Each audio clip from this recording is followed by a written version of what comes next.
दोस्तों मैं तुम लोगों को एक सलाह देना चाहूंगा कि जिंदगी में कभी भी घमंड मत करना, बढ़िया चीज नहीं है।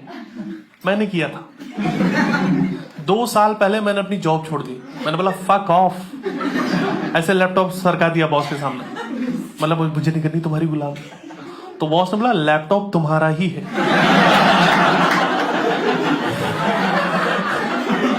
तो बोला आर यू श्योर तुम जॉब छोड़ना चाहते हो? मैंने बोला हाँ, पूरे ऑफिस अप्रेजल मिल गया और मैं वहीं का वहीं। तो बोल रहा है कि तुमको नहीं निकाल रहे हैं, यही तुम्हारा अप्रेजल। एक तो तुम रूड बहुत हो, तुम अपनी जूनियर से ढंग से बात नहीं करते। मैंने बोला ऐसा तो है नहीं, जूनियर हमेशा बोलते हैं hello Ravi sir, good morning Ravi sir. मतलब बोला रवि सर क्या होता है? We are friends, we are colleagues, हम साथ में काम करते हैं। Call me sir only. तो बॉस ने बोला भाग, फक ऑफ। उसके बाद मैं बेरोजगार हो गया। फिर मैं अपना पैशन फॉलो करने लग गया। मैं स्टैंड अप कर रहा था, शोज चल रहे थे, लाइफ बढ़िया चल रही थी, इंडिया घूम रहा था। फिर पैंडेमिक आ गया। अब मैं वापस उसी कंपनी में जॉब कर रहा हूं और मैं खुश भी हूं, क्योंकि पैशन और भूखमरी दोनों अलग चीज है। ये मुझे क्लियर हो गया। और याद है जब फर्स्ट वेव आई थी, हम सबकी हालत खराब हो गई थी। मैं दिल्ली में रहता हूं और वहां पे केसेस बहुत ज्यादा थे। लोग हॉस्पिटल में जा रहे हैं, उनको बेड नहीं मिल रहे, शमशान घाट पे लाइनें लगी हुई, लोग मर रहे हैं। मेरी फट गई। मैंने बोला यूपी चलते हैं, गांव चलते हैं, वहां केसेस कम है। और मैं यूपी चला गया और वहां जाके पता चला कि वहां कोरोना है ही नहीं, क्योंकि वहां लोग मान ही नहीं रहे कि ऐसी कोई चीज मार्केट में आई हुई है। वहां भूत प्रेत को ज्यादा मानते हैं। मेरे गांव में कोरोना माता का मेला लगा हुआ है। वहां लोग जलेबियां खरीद के ले जा रहा आधा किलो। वहां कोई मास्क नहीं लगा रहा। वहां तुम मास्क लगा लो, तुमको गिल्ट फील में कुछ गलत तो नहीं कर रहा। और जिसको कोविड है वो तो लगा ही लगा, तो बहनचोद अब क्यों लगाना है?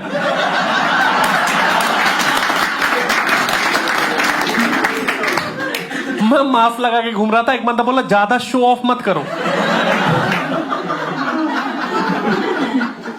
मैं दुकान पे चला गया, मैंने बोला ये मास्क दे दो। उसने बोला क्रिश 4 तो अभी आई ही नहीं, अभी कहां से मास्क दे दे? एक आदमी मास्क लगाए हुए दिखाई दिया। मैं उसके पास चला गया, बोला थैंक यू सो मच यार, आप काफी जिम्मेदारी वाला काम कर रहे हो।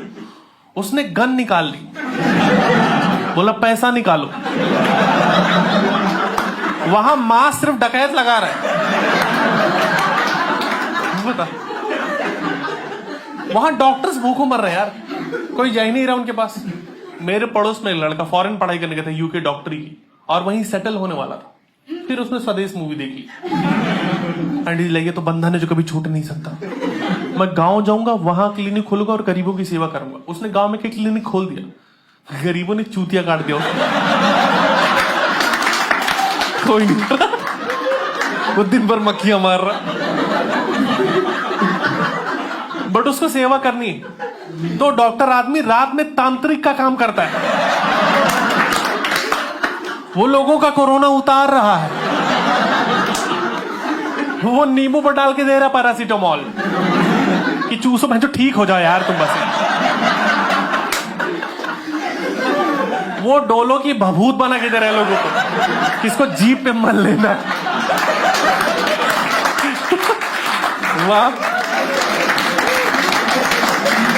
वहां अलग माहौल है। मैं अपनी तरफ से एफर्ट मार रहा हूं। मैं दुकानों में जगह 1 हैंड डिस्टेंस पे खड़ा हो जा रहा हूं, लोग पीछे से धक्का दे रहे कि काहे टाइम पास कर रहा है, जगह तो खाली है। वहां बेचारे वैक्सीन वाले अभी भी घूम रहे कि पोलियो की तो लगवा लो यार। कुछ लोग पढ़े लिखे हैं, जैसे एक अंकल मास्क लगा के घूम रहे थे, नाक पे मुंह खुला हुआ था उनका। मैंने बोला चाचा ये क्या बकचोदी? तो बोला बेटा देखो ऐसा कि 12 तक हमने साइंस पढ़ी हुई है और उसमें हमें बताया गया था कि मुंह से हम कार्बन डाइऑक्साइड निकालते हैं और जहां से ऑक्सीजन लेते हैं वो छेद तो बंद है ना। भाग जाए यहां से। मैं घर चला गया, मैं बहस नहीं करता इनसे। मैंने घर पे बोला, मम्मी को बोला कि मम्मी ऐसा कि दिल्ली से आ रहा हूँ, 10 दिन के लिए क्वारंटीन हूँ, क्योंकि केसेस बहुत ज्यादा है वहां पे। थोड़ा संभाल के रहना है, हम लोग को डिस्टेंस बनाना है, खाना वाना आप ऐसे नीचे सरका के देना। मम्मी बोली ठीक है। 5 मिनट के अंदर मम्मी चाय लगे मेरी छाती पे रख दी कि पियो बेटा कुछ नहीं होता। पापा समोसा ले खड़े हुए, खाओ ना बेटा खाओ ना। मैंने बोला समोसा इतनी जल्दी कैसे बना दिया? बोले बनाए कहा, तो दुकान से लेके आ रहे। भीड़ लगी थी, धक्का मुक्की से होके आ रहे हैं। ये सब तो नहीं करना है यार।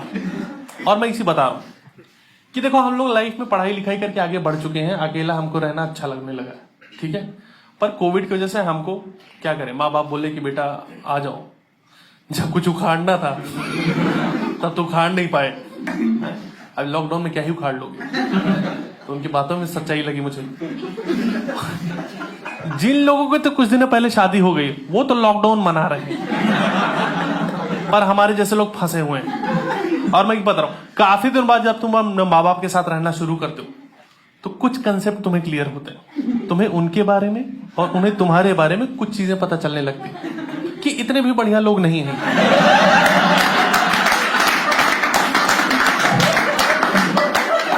मैं बता रहा हूं, पहले मैं बहुत इज्जत करता था अपने पिताजी की, फिर एक दिन मम्मी ने बोला जाओ पापा को खाना डाल के चले आओ।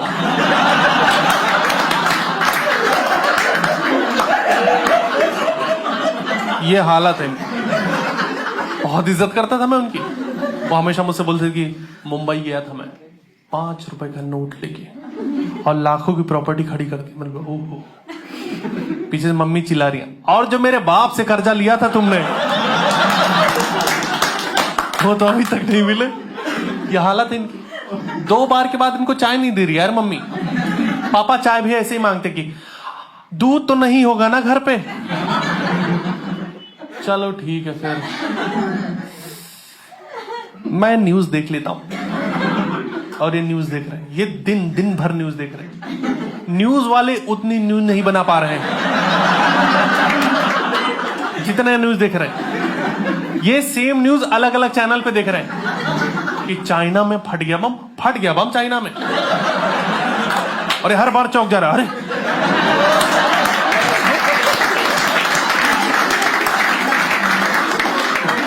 पापा इतना न्यूज देख लिया, उनको लगता है इंडिया ने कर लिया है चाइना पे कब्जा। एक दिन मुझसे बोल रहे थे हम इनको अपने देश में मोमोज क्यों बेचने दे रहे हैं।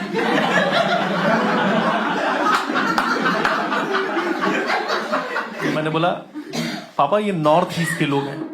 बोले जो भी हैं अपने देश जाए ना। आप तो पढ़े लिखे हो ना यार, कैसी बातें कर रहे हो। और एक तो न्यूज देखना बंद करो यार, फालतू की चीजों। कोई इंडिया ने चाइना पे कब्जा नहीं किया हुआ है। बोले जब टीवी पे एंकर इतना चिल्ला रहा है तो झूठ थोड़ी बोल रहा होगा। मैंने बोला एक तो अर्नब को देखना बंद करो, ये गांजा खा के न्यूज करता है। ये फूंक भी नहीं रहा, ये प्रॉपर पकौड़ियां तली जा रही और उसको खा के चला जा रहा है न्यूज करने।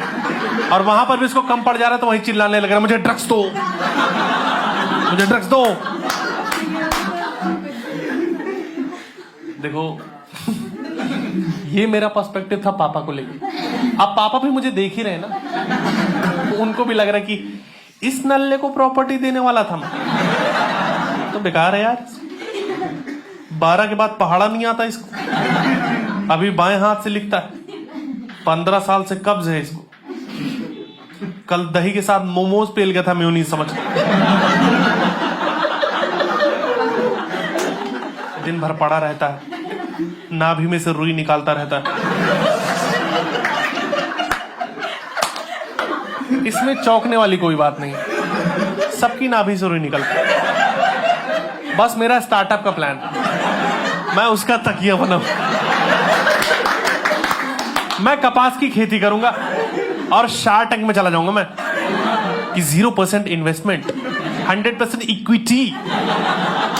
ये तो सीखा इतने दिनों। बट देखो ऐसी बात नहीं कि मैंने इज्जत कमाई नहीं, बस इन लोगों ने देखी नहीं। जैसे कहा I am stand up comedian professional, ऐसे नहीं जो भी आए, मुझे काम मिल रहा है। कल मैं गया था किटी पार्टी में परफॉर्म करने, तो 1200 रुपये उन्होंने ऐसे से करके दिया। पर ऐसा नहीं कि मैंने लाइफ में कुछ, जैसे मैं मल्टीनेशनल कंपनी के लिए भी शोज करता हूँ, कॉर्पोरेट शोज भी करता हूँ। जैसे पिछले महीने एक बहुत बड़ा शो किया था मैंने, और उन लोगों ने मेरे लिए गाड़ी भेजी थी यार, BMW।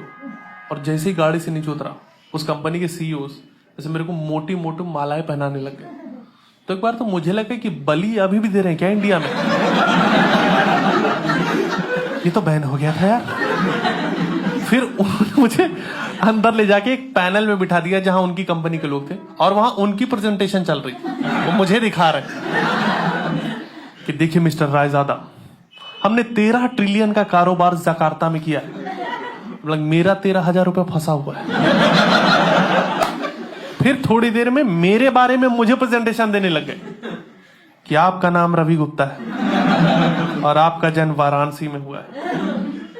आप देखिए, एक टाइम पे मुझे लगा मैं मर गया हूं क्या, कि मेरी जीवनी क्यों बता रहा है। आप बड़े ही हंसमुख स्वभाव के, तभी तो स्टैंड अप कर रहा हूं यार।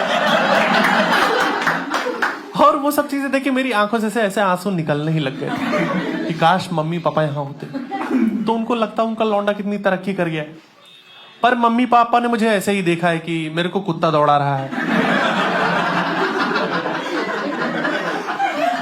मेरा पैर टट्टी पे पड़ गया है, मम्मी वहीं छत से ही चिल्ला रही, अंदर मत, चप्पल फेंक के मारूंगी। जो बाहर से नहा के आओ। बाहर से कैसे नहा के आऊं यार मैं?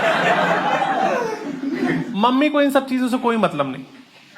मम्मी मेरी चलती हुई जूम कॉल पे स्क्रीन साफ करने लग जा रहे। मैं उनकी सफाई के बीच में आ गया था। इसको भी रगड़ ही देते हैं। मैंने मम्मी से बोला कि मम्मी मैं कुछ भी खा रहा हूं ना मेरे को स्मेल आ रहा है ना टेस्ट आ रहा है, टेस्ट का पता ही नहीं चल रहा मैं कुछ भी खा रहा हूं। तो मम्मी बोल रही है मैं पागलों की तरह किचन में काम कर रही हूं, इन नवाबजादे को टेस्ट नहीं आ रहा है, जाके अपने बाप से बोल दो रेस्टोरेंट खोल दे तुम्हारे लिए। मैंने बोला ईगो पे लेने वाली बात नहीं है, ठीक है। उनको शुरू समझा रहा हूँ कि कोरोना एक बीमारी आई जिसमें आप कुछ भी खाओगे कुछ भी पियोगे ना स्मेल आएगा ना टेस्ट आएगा। मैं बोली ऐसा है क्या, कुछ पता ही नहीं चल रहा? मैंने बोला हाँ। बोले इससे बढ़िया क्या है, ढेर सारा करेले का जूस पी लो। जब पता ही नहीं चल रहा है तो पी लो ढेर सारा करेले जूस, हेल्दी हो जाओ। इसे कहते हैं आपदा में अवसर। देखो हम घर पे अजीबोगरीब चीजें कर रहे हैं जो हमने जीवन में कभी नहीं की, क्योंकि हम कुछ कर नहीं सकते, हम फंसे हुए हैं। हम घर पे पिज्जा बना रहे हैं और वो पिज्जा इतना घटिया है कि कुत्ता भी नहीं खाएगा, क्योंकि उसमें परसों के परवल के टॉपिंग्स डाल रखे हैं इन्होंने। हम बस इसलिए खुश है कि बाहर से खरीदते तो 600 का पड़ता। हम घर वाले बैठ के लूडो खेल रहे, मैंने मम्मी की गोटी काट दी, मम्मी ने मेरे को थप्पड़ मार दिया। बोले बड़ों के साथ खेलने की तमीज नहीं तुम्हें। पापा बोले मिल गया प्रसाद। बाहर पुलिस वाले बैठ रहे, अंदर घर वाले। कहीं चले जाओगे यार तुम। मैं घर पे 18वीं बार अपनी दीदी की शादी की कैसेट देख रहा हूं, और जैसे ही विदाई आ रही मम्मी रोने लग रही, ये हमारी लड़की छोड़ के चली। हम कहे तुम्हारी लड़की छोड़ के नहीं गई, ये बगल बैठ के कड़ाही चाट रही है, ये अपने पति को पीट के आई, FIR कर रखा है ससुराल वालों ने, वापस नहीं लेके जा रहे। देखो थोड़ी ट्रेजेडी थी मेरे घर पे। जैसे मेरी बहन की जब शादी होने वाली थी तो उसका हाथ ऐसे दिखाया गया था पंडित जी को, तो पंडित जी ने बोला कि अरे ये तो मांगलिक है, जिससे इसकी शादी होगी वो मर जाएगा। तो दीदी थोड़ी खुश हुई थी, पर मम्मी को दामाद जिंदा चाहिए था। तो मम्मी बोला इसका सोल्यूशन बताओ। उन्होंने सोल्यूशन बताया कि इसकी शादी पेड़ से करवा दोगे ना, मजा ही आ जाएगा, सब सही हो जाएगा। अब देखो मुझे एक चीज समझ में आ रहा था कि ये गलत है। मैं छोटा था बट मुझे समझ में आ रहा है ये गलत है, अंधविश्वास है, ऐसा कुछ चीज नहीं होता। तो उसकी शादी पेड़ से करवा देते लोग। मेरे सामने मेरी बहन की शादी पेड़ से करवा रहे, वो पेड़ के साथ फेरे ले रही है और मैं कुछ नहीं कर पाया।